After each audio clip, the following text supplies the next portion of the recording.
All right, so here for another episode of Motorsport Minutes. No introduction here, obviously. This is Ryan Eversley.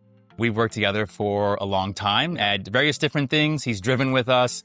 Unfortunately, every time he drove with us, we had engine problems because we were putting the wrong oil in the Mini, which we've told you about before. Obviously, sorry about that. We should have gotten a podium. Or it snowed. But you were killing it in the snow. You were winning. That's the problem. The motor didn't go.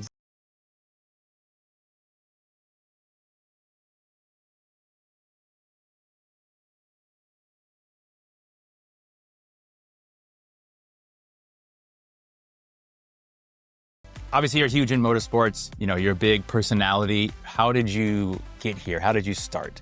My career started as a mechanic back in 2001 in the Grand Am series. I got a job sweeping floors and like taking out the trash for Archangel Motorsports that Mike Johnson ran. And prior to that, I'd done some go-karting. I'd been around the track my whole life because my dad was a crew chief and team manager for some really prolific teams.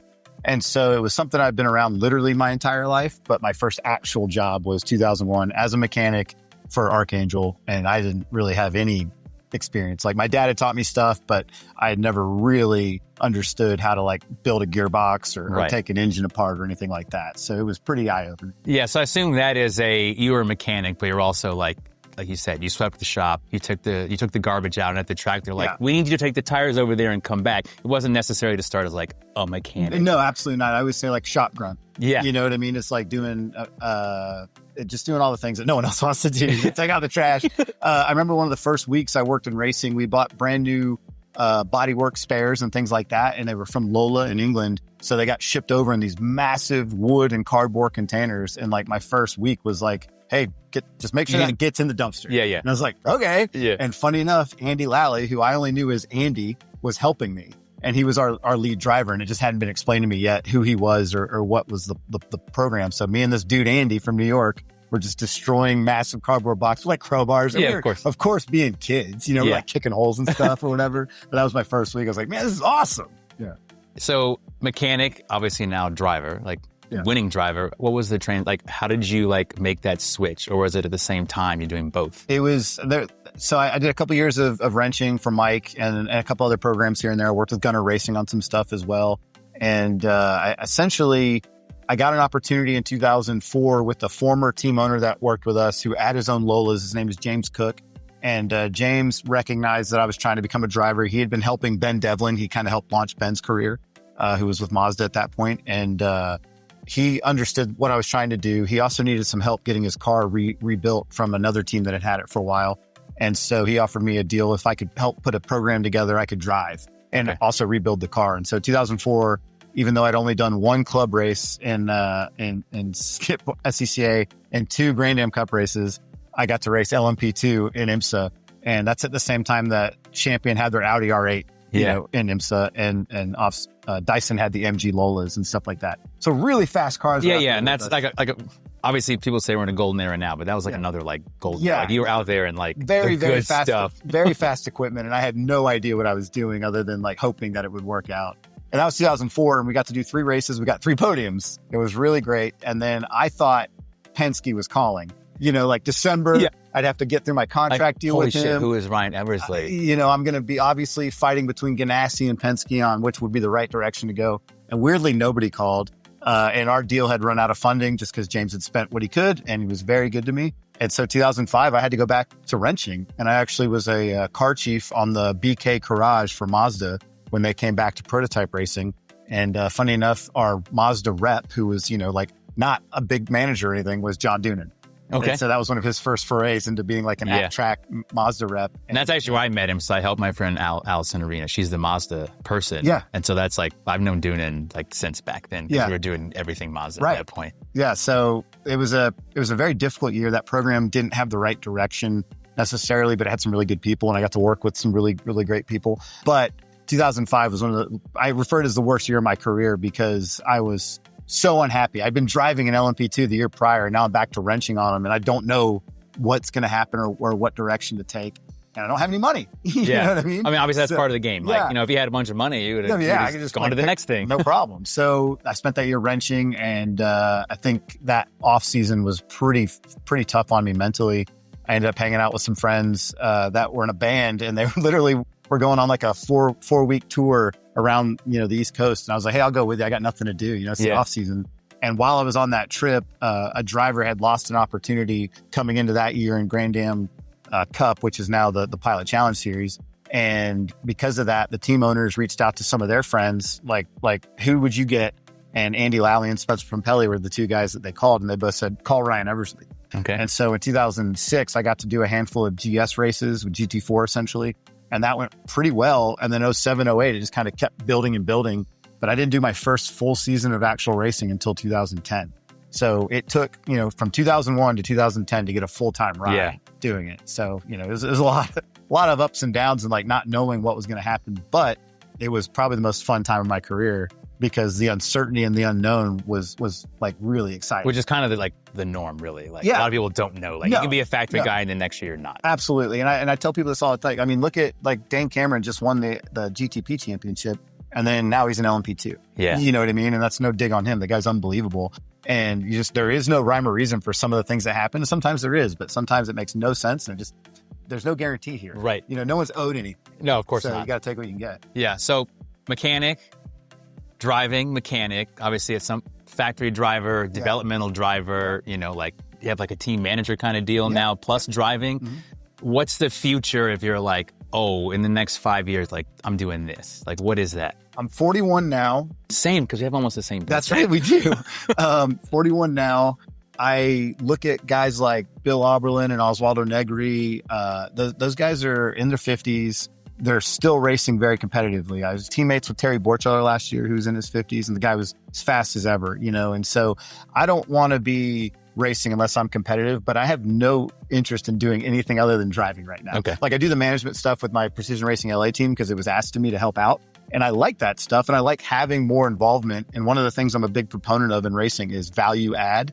And so if I can be a really fast driver that can also bring the value of promotion through other things or managing things or helping out, then that makes me maybe a better option than the other driver who's just as fast. Correct. So, but if tomorrow my boss Mario said, hey, you don't have to do any of that stuff, just drive the race car, I'd be like, okay. Yeah, I can do that. But like I still get so much joy from just driving a race car, even at a private test when it's just me in the car and no one else there. I still really love that. So as long as that's happening, I think I'll still be going. So I don't have any, there's no 5-year plan necessarily. It's not like a specific thing. It's just you want to be behind the wheel. Exactly. Yeah. I just want to be driving something and I want it to be as fun as possible. Is there an event then you'd say like, if I can drive and win that one, that would be it? The Daytona 24-hour probably would be the highest on my list. I've been fortunate to race in it many times and podium there, and that's been really great. Spa 24-hour, which has become this just ultra GT3 race that's unbelievable. I think that's pretty high on my list. It would be cool to do Le Mans, but I don't want to take anything away from the event. It's not to me what it used to be. It just seems a little different now, and it's so expensive that trying to convince somebody to put me in that that's a tough one. For my first time in my 40s would probably be pretty difficult. But that'd be obviously. Yeah. I was wondering if you would. Most people it's Daytona or Le Mans. Yeah. And my assumption was you would choose Daytona because you've been doing Continental Tire, you've done Grand Am, that's kind of its marquee event where you've been. Yeah, Le Mans is amazing and it's a hell of an event. It's unbelievable, really.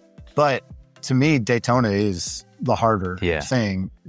Every lineup, it seems like, is absolutely stacked. Yes, more and more. Every class is ridiculously hard to win. Le Mans is not easy either. It's just something about Daytona to me is more intriguing to get that win. I'd like to do Le Mans, don't get me wrong, but I want to win Daytona more. Gotcha. Yeah. So, favorite track and event, and if they're different, why? Favorite track is VIR, and it's mostly down to a handful of things. It was my debut in pro racing in the Grand Am Cup in 2003. I had my first win there in ST, also Grand Am Cup in 2010, I believe.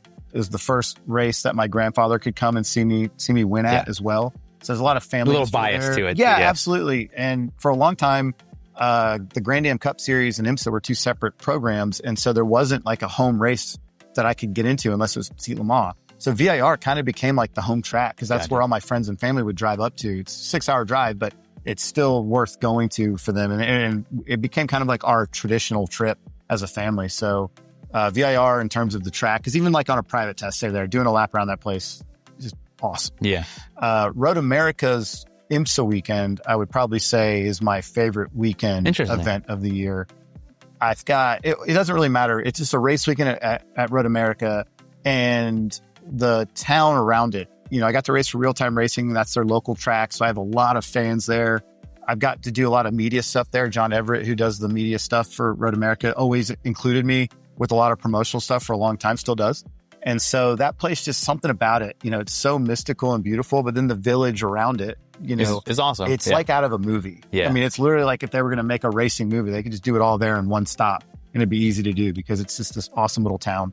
And so, I'd say the Road America Pro Race Weekends is probably my favorite weekends, but VIR is my favorite track. Awesome. That's an interesting one. I don't know if anyone else will say Road America event. It's something about it. It's a great place, the for food sure. is awesome. Wisconsin in general. So I was with Real Time for 5 or 6 years. I still feel like I'm a part of the team now. I talked to Nathan Bonneau this morning, the team manager. That place, that was my dream come true opportunity to race for them. And so to get to race for them, get to win the doubleheader SRO 2016 and GT there was a big deal. I've won a lot of touring car races there as well. But I've gotten this, even if I go testing there, I know to stop at my favorite burger place, which is Cops near downtown Milwaukee. I'm going to go to Off the Rail and get a Flying Scotsman. You know, a lot of food-based things here. I mean, that's why I go to the events. Where's my favorite sushi place and where are the best tacos? That's why we're there. That's a big part of it, you know, and that community. But there's something about the love that Wisconsinites have for each other that makes me feel like I'm at home, even though I'm not there. It's just a really nice community as a state. So, that's probably my favorite race. That's awesome. So a couple more motorsports questions, then we'll get to fun stuff. What's the best moment of your career so far? This is right in line with one of my favorite, why Road America is on my list. So I got to do the NASCAR Cup Series in 2022. And it was just such an amazing feeling to be out there with these amazing drivers. You know, these top talent guys are out there doing it. And I'm in the mix with them too. And it went way better than I expected. I know we didn't get a great result because we had a mechanical problem, but I raced my way up into the top 20, 25 or something like that. I fell back a little bit. I worked my way back through. We had a couple mechanical problems throughout the race that were just causing me to I didn't have the pace, you know, but I never lost sight of my goal for that weekend, which made it that much sweeter. My goal for the weekend was enjoy this opportunity. If I show up like I would at an IMSA race next week and I'm pissed off that I'm 2/10 off the other car or, you know, I'm missing something. I can't figure out what it is. Well, that's work. You know what I mean? That's my job. But I'm not getting paid to go do this NASCAR race. I got offered to come do it and be part of an experience. And so Rick Ware gave me this opportunity to go be a NASCAR driver for a couple of days. And it just went perfectly in terms of I enjoyed it. I never lost sight of it. I didn't take myself too seriously. And when it was all said and done, the people that I cared about that were supporting me, like Andy Lally was there coaching me. He was proud of me. He was telling me, he's like, I didn't expect you to qualify that well. Your pace in the race was good. There's all these things that you know, I was really happy with. My crew chief, Billy Plord, pulled me aside afterwards and he's like, we don't normally get road racers that do this well their first time out. There's no testing. I barely fit in the seat. It was just all... post-COVID, the NASCAR is you can drive for 10 minutes and then you qualify and then we're going racing. Yeah, we did one practice session and then we did qualifying and then we raced. And I out-qualified a handful of guys and I raced my way up past really good name current full-time guys. And so I'll never forget this story, but leaving the track, the way we made the event happen, I had to fly directly from IMSA Watkins Glen. I got off the podium. I finished second in that race. I got off the podium. I had to run right to a town car that was waiting for me at the front gate of Watkins Glen to get in that, to make the only flight that I can make to get to Road America that night. If I didn't make that flight, I was going to have to drive through the night, 14 hours to get there. And I'd already rented a car just in case. Yeah, just in case. But when I landed, all the rental car places were going to be closed. And so I called Real Time Racing and they let me have the team van. They had someone drive it down, leave it at the airport. It's just a minivan. Yeah. I drove that up. I stayed at Nathan Bonneau's house, my former team manager at Real Time, in his spare room. And I got to the track. I did the race and all that. And when it was over, I'm leaving the track. I am grinning ear to ear. I'm sure. Because I just had so much fun. And again, I didn't embarrass myself. You know, I had some decent pace. And as I'm leaving the track, Mariah Carey's Sweet, Sweet Fantasy was playing on the radio. And I literally was just jamming out, driving back to Elkhart Lake to go have dinner with my friends. And I'll never forget that moment, just giggling. Yeah. You know, I can't believe I got to be a NASCAR driver. So that's my long-winded answer. That's awesome. My best memory. So last motorsport question. How do you use media photography, videography? And a part B to that specifically for you is obviously you have an organic outward friendly that draws fans in. Yeah. Did you Was that like a planned thing? Like, oh, if I'm friendly and people will like this, and then like how to use the media and the interactions to make your career go further? So I recognized when I was a mechanic early on that there were several drivers, and it didn't matter how good or bad they were as drivers. It was how nice they were to the crew guys and the people on the team. And like Andy Lally's the first driver I worked with, and he was there breaking down boxes with me. You know what I mean? I didn't even know he was a driver. Yeah. I just thought he was another dude trying to work in racing. No idea. And I remember that he always took the time, no matter what, to, like well into like us working together, to talk to the crew, make sure that they understood that he was there for them as much as they were there for him. And it was just like more of a family type of feeling versus like I'm above you or below you or we're different in any way. And so that always meant a lot to me. And then there's a guy named David Sternberg who I worked with, who was like a gentleman driver. He's technically, he could have been pro, but he actually had a real career as well. And just his attitude, like he wasn't the fastest guy in the world, but his attitude was one of the best I ever worked with anybody. Like he showed up thinking he was going to win every single race, every lap, every session. I mean, man, that guy's like, it's infectious, you know? And I just remember thinking like, man, he's having so much fun and he's so determined to do well. Like I can be both, you know what I mean? I can try my hardest, but I can also be fun to be around, right? You know? And so I'm that kind of guy anyway. So I always tell people like, I am the same, you know me well. I'm the same across the board. Correct. Like my social media presence is the same as my actual day-to-day personality. But I recognize that when I was a fan, when I was a young kid, there were teams that would say, hey, come get a little closer, take a photo, you know, like, oh, do you have any questions or anything like that? Let me go grab one of the drivers for you. And that always meant so much to me as a fan and as a kid that I try to be the same way now.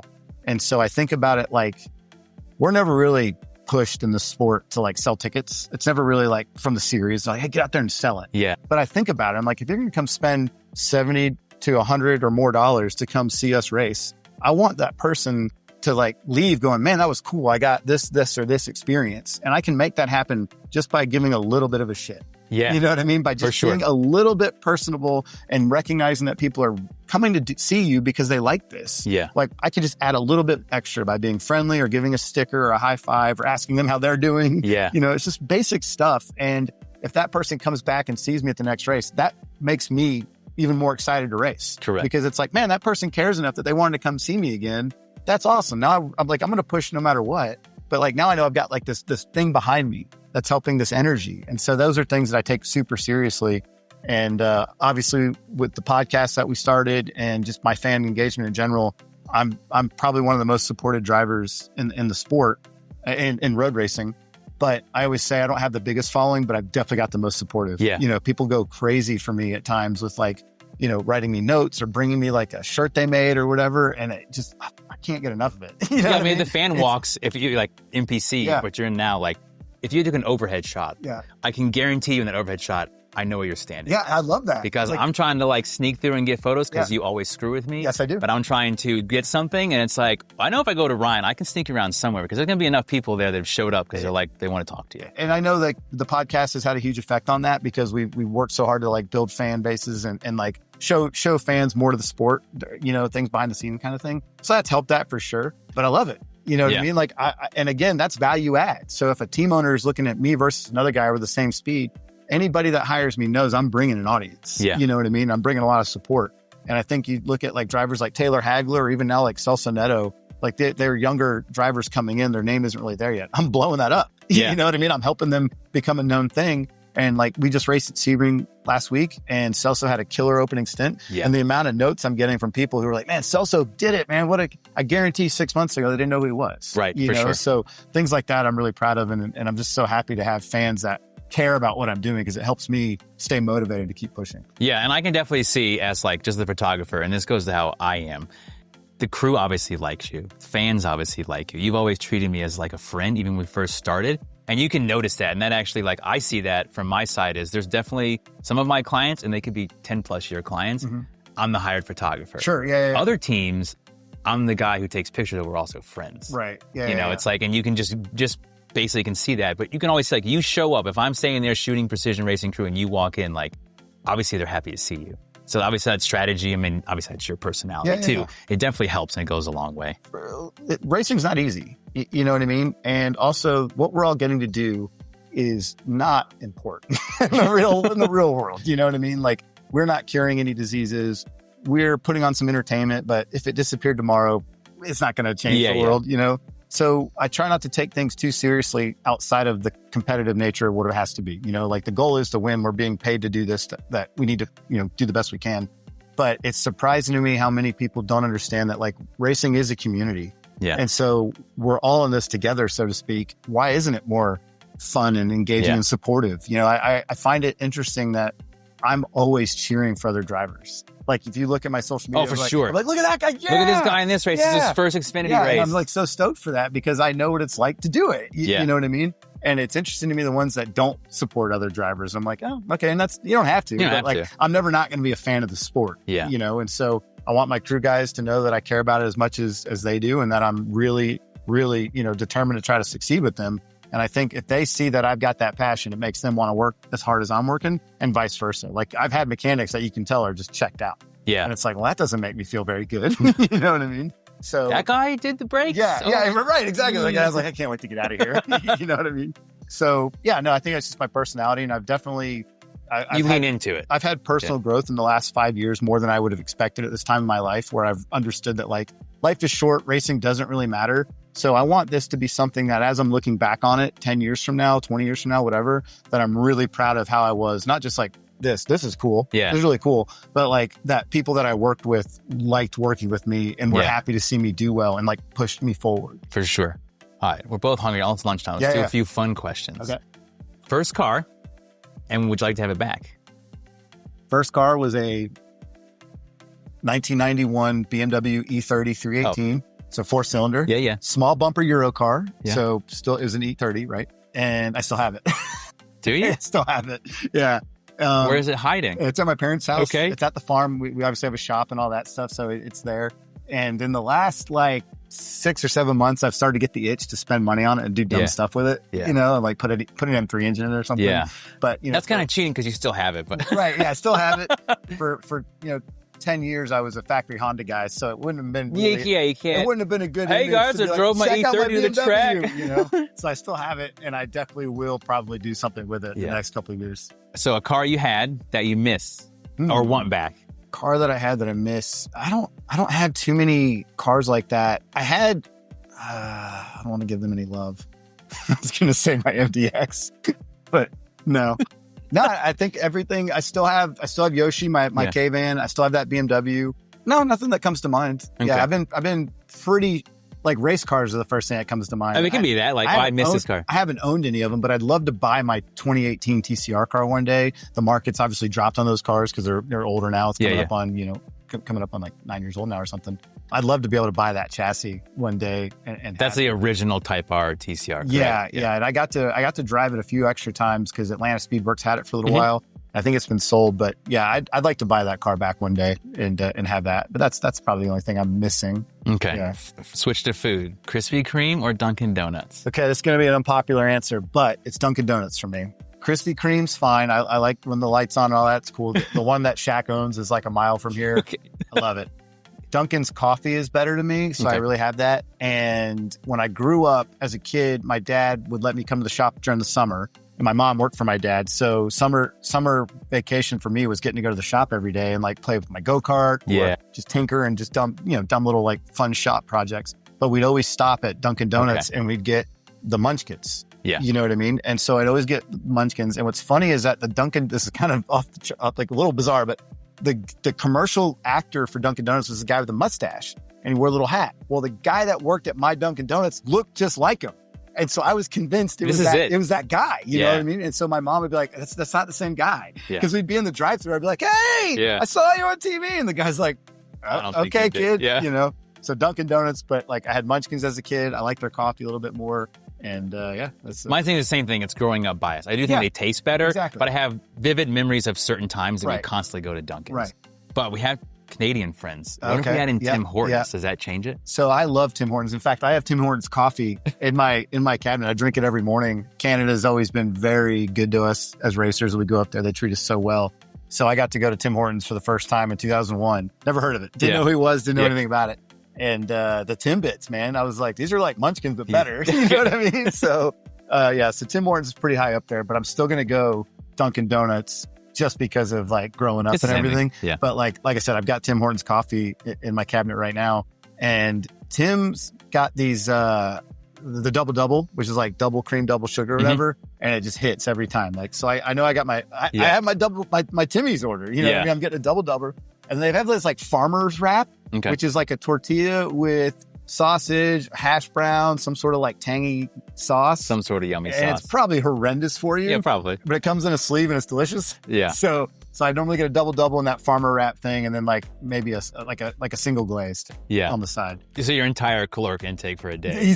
Easily. You and I are both on a weight loss, like health kick. Yeah. Now, but sometimes, but man, like you got to do like it. Food. It's funny as I'm saying this, all the food related interests that my life is revolved around. All right. So last one, is a hot dog a sandwich? No. Why? No, it's a hot dog. Yeah, okay. That's it. That's the general consensus. But some people say, but it's got bread with stuff in the middle. So, yeah, but then so does a burger. So is a burger a sandwich? I mean, I think technically, right? I don't know.